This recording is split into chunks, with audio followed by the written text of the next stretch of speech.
Welcome to the Stairway to Heaven. We're coming to you bringing insights into the ever-changing high-frequency currents now bathing the planet and their effect on us all.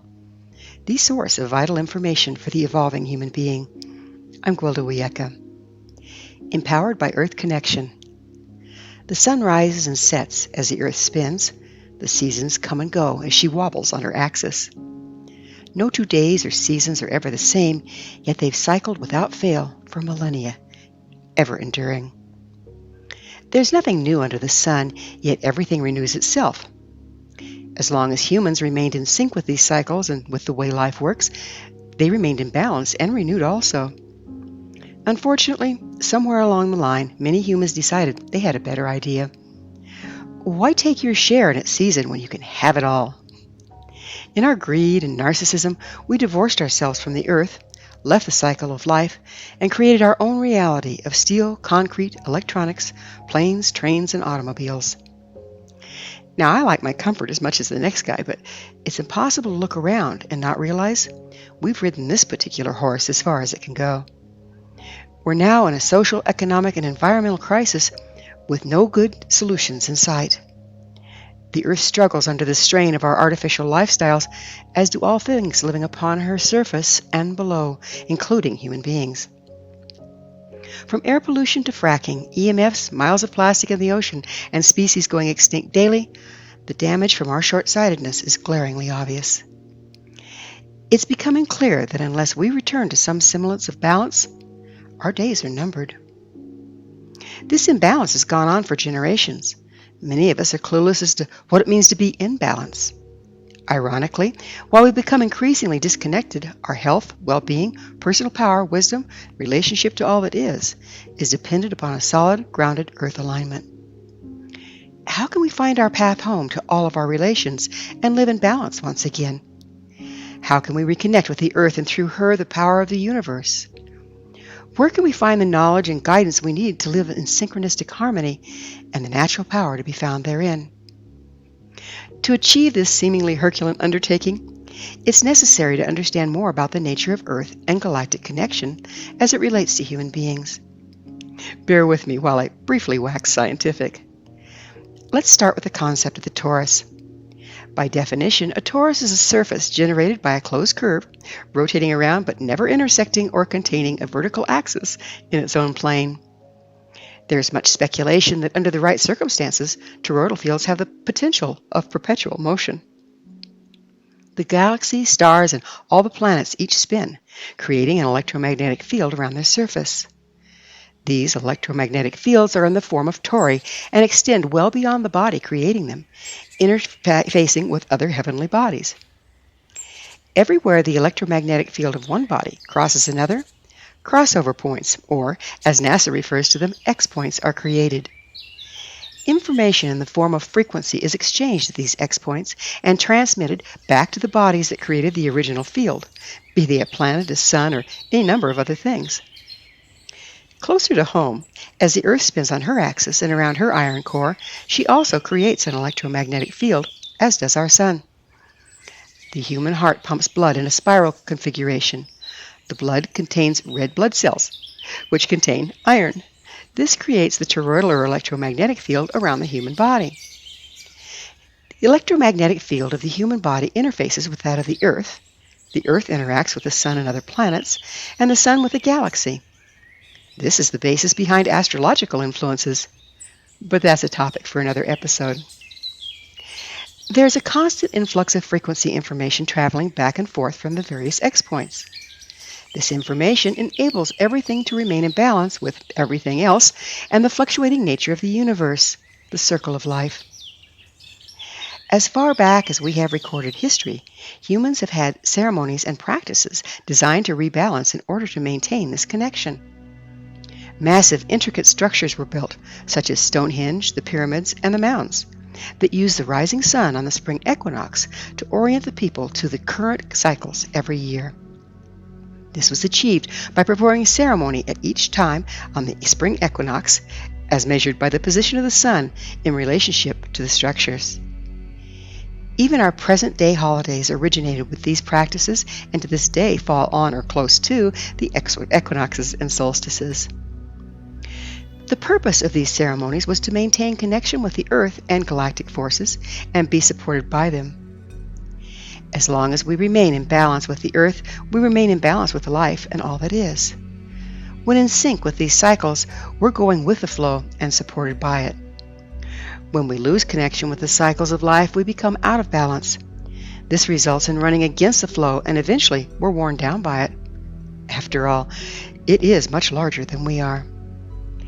The further out of balance we become, the more drag is created and the less power available to us. Trust me, that's a losing situation. The very situation we humans now find ourselves, to our extreme detriment. In times past, people lived more directly with the Earth and were more aware of her cycles. We learned when to plant, when to tend, when to harvest, and when to compost for the next season. These patterns not only apply to the planting cycle, but also impact everything we do or wish to create. Doing things in their season guaranteed we were working with, rather than against, the forces of nature. It's clear we cannot go back to indigenous ways, all of us living directly off the land and more directly exposed to the cycles. There are now way too many of us to be sustained in that way. So how do we correct the imbalance at this late date? There are many things we can do to reconnect with the natural world that draw on ancient principles but can be applied in modern times. None of us can do all of them, but all of us can do some of them, and the more we manage to do, the more balanced we become. The more balanced we are with life, the more we are supported by it, and the more we prosper. There is an ebb and flow to life. When attuned to this ebb and flow, we end up being in the right place, at the right time, doing the right thing to allow us to manifest and thrive. Let's start with light. Natural light is a frequency of the universe and necessary for life. It would be lovely if we could all live out under the sky, basking in the sunlight, moonlight, and starlight, going to bed with the darkness and getting up with the sun. However, that's not currently possible. We have artificial lights, closed-in structures, and imposed schedules that have nothing to do with the natural cycles. To compensate, we can build routines to support us, even in our artificial environments. The Earth turns. As she does, day and night are created. We can align to the Earth's spin through orientation to the time of day. Make the effort to watch the sun rise and set. Ideally, have your bedroom in a room with a window facing east. Leave the blinds open so that the sun can shine as it rises, waking you up with its light. Shut off the TV and sit close to a westerly window in the evening to enjoy the sunset. Take note of how the shadows change and fall differently with each season. Weather and circumstances permitting, spend time outdoors whenever possible. Even the colors of the sunrise and the sunset help us rebalance to life on many levels. Start each day with the intent to live your life in a more balanced and natural way. End each day in gratitude for the natural beauty that you experienced. Experience the natural world with all of our senses also increases our earth alignment. When possible, forego the gym for a walk or a jog in nature. Shut off the media and listen to the wind. Expose yourself to birdsong and other natural sounds. Sit by a body of water and really immerse yourself in the experience. Walk barefoot. Take time observing the clouds. All of this may seem frivolous, but do enough of it and it will reconnect you to life. An important concept observed by all indigenous peoples is that of the cardinal directions. By staying oriented to the directions, we realign ourselves with the electromagnetic field of the Earth. Procure a magnetic compass and set up a representation of the 4 directions in your home and office. Some people build an altar for this purpose. It helps to know which direction the buildings are oriented. Spend some time exploring the land around your home and office so you know what lies in each direction. You can place a stone in each of the directions in your yard, coordinating the colors with the directions. You can use yellow for east, red for south, black for west, and white for north. Every day, spend a little time standing facing each of the directions at the corresponding time of day. East at sunrise, south at midday, west at sunset, and north at night. If you keep your compass on your person, you can do this regardless of where you are. It's nice to set up permanent representations of the directions to orient yourself in the spaces you occupy most often. As the Earth wobbles on her axis, the seasons are created. Observing the natural seasons also increases our Earth alignment. Mark on your calendar when the equinoxes and solstices fall and observe them. You can research what each season supports and on that day set your intent accordingly. For example, I might focus on what I wish to plant in my life on the spring equinox. Pay attention to what needs tending on the summer solstice. Observe what's ready to harvest on the fall equinox, and give gratitude and let go of what no longer serves on the winter solstice.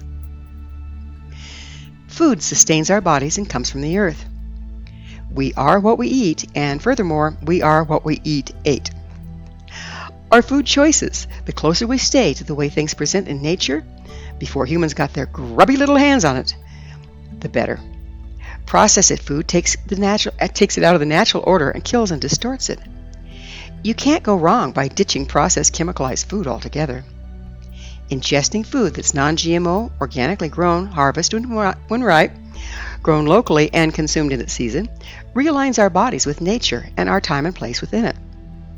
It's also much more easily digested and absorbed. Things we cannot readily digest or absorb must be stored in fat. The closer things are to the way they presented in nature, the more easily absorbed.